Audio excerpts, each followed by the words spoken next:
Welcome to ఏఐటీవీ. Bharat ఒకప్పుడు సిరి సంపదలతో నిండి ఉండేది. ఆ సమయంలో ప్రపంచంలోని దాదాపు 90% దేశాలు అసలు కళ్ళు కూడా తెరవలేదు. ఆ దేశాల్లో నాగరికత అనేది ఉండేది కాదు. ఎక్కడో ఒక చోట ఈజిప్టు ఫిరోజ్ సామ్రాజ్యం ఉండేది. ఫిరోజ్ సామ్రాజ్యంలో సూర్యుని ఆరాధకులుగా ఎక్కువగా ఉండేవాళ్ళు. ఇక ఇరాన్లో ఫారియా నాగరికత ఉండేది. ఈ విధంగా ఒక 4 నాగరికతలు మాత్రమే ఉన్నాయి. ఆ రోజుల్లో అసలు క్రైస్తవ మతం కానీ ముస్లింలు కానీ పుట్టలేదు. అంటే ఆ రోజుల్లోనే భారత్ గొప్ప స్థాయిలో ఉండేది. ఆ తర్వాత కొన్ని ఏళ్లకు క్రిస్టియానిటీ ఇజ్రాయెల్లో పుట్టింది. ఆ తర్వాత కొన్ని శతాబ్దాలకు ఇస్లాం అనేది సౌదీ అరేబియాలో పుట్టింది. అప్పట్లో ఈ దేశాలన్నీ కూడా ఉండేవి కావు. ప్రజలంతా కూడా తెగలుగా విడిపోయి గుంపులు గుంపులుగా జీవిస్తుండేవాళ్ళు.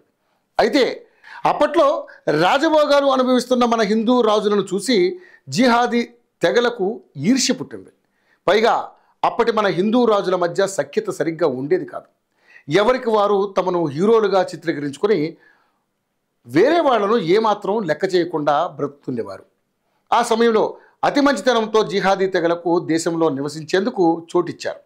ఆ తర్వాత నుంచి వీరు మన రాజ్యాలను ఆక్రమించుకోవడం స్టార్ట్ చేశారు. ఈ విధంగా మన జిహాదీ తెగలు శరవేగంగా మన రాజ్యాలను ఆక్రమించుకున్నాయి. ఇక్కడే అసలు రహస్యం ఉంది. ఆ రోజుల్లో మన హిందూ రాజులు 100కు 100% ధర్మబద్ధంగా ఉన్నారు. పొరపాటున కూడా తప్పుడు పనులు చేసేవారు కాదు. శత్రువులకు ప్రాణభిక్ష పెట్టేవారు. అంతేకాకుండా మతం మారమని ఏ రాజు కూడా ముస్లిం క్రిస్టియన్కు చెప్పేవారు కాదు.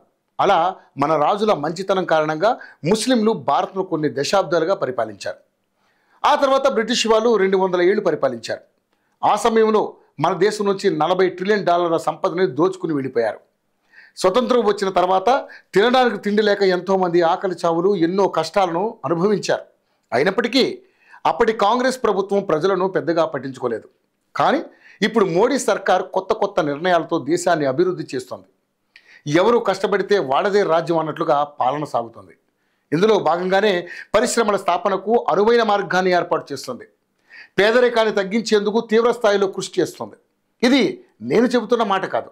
2014 కంటే ముందుకు ఇప్పటికీ అంటే 11 ఏళ్లలో భారత్లో పేదరికం తగ్గిందని ఐక్యరాజ్య సమితి నివేదికలు వెల్లడించింది. అంతేకాకుండా ఇవే వ్యాఖ్యలను వరల్డ్ బ్యాంక్ కూడా చెప్పింది.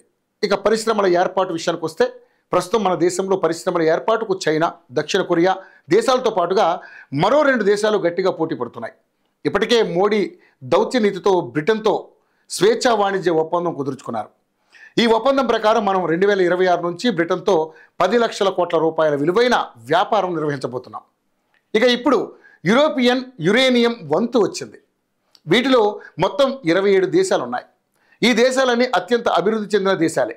యూరోపియన్ దేశాల మార్కెట్ విలువ ఏకంగా $900 బిలియన్, అంటే మన కరెన్సీలో అక్షరాల 80 లక్షల కోట్ల రూపాయలు. అంటే భారత్ నుంచి ప్రతి ఏటా 80 లక్షల కోట్ల రూపాయల యూరోపియన్ దిగుమతి చేసుకుంటుంది. ఇప్పటి వరకు ఈ వ్యాపారంలో చైనానే ముందు వరుసలో ఉంది. 80 లక్షల కోట్ల ఉత్పత్తుల్లో ఇప్పటి వరకు సగానికి పైగా చైనా నుంచి దిగుమతి అవుతున్నాయి. అందుకే చైనా సంపద సృష్టి అనేది వేగంగా జరిగింది. యూరోపియన్పై మోడీ కన్నుపడింది. ఇక్కడ ఎంత తవ్వితే అంత బంగారం అన్నమాట. మనం మంచి క్వాలిటీతో ఉత్పత్తులను ఇస్తే సరిపోతుంది. అందుకే భారత్ ఈ స్వేచ్ఛా ఒప్పందం కోసం యూరోపియన్తో ఏకంగా 13 సార్లు చర్చ జరిపింది. ఇక చర్చలు ప్రస్తుతం తుది దశకు చేరుకున్నాయి. భారత్తో పెట్టుబడులకు అంగీకరించాయి. అంతేకాదు మేక్ ఇన్ ఇండియాలో పెట్టుబడి పెట్టేందుకు కూడా ఈ దేశాలు అంగీకరించాయి. దీంతో వచ్చే 2 నెలల్లో ఇందుకు సంబంధించిన ఒప్పందం జరగనుంది. అంటే మోడీ వేసిన ప్లాన్ చైనాకు తీవ్ర నష్టాన్ని చేకూరుస్తుంది. డ్రాగన్ కంట్రీని దెబ్బ కొట్టడం అంటే మామూలు విషయం కాదు.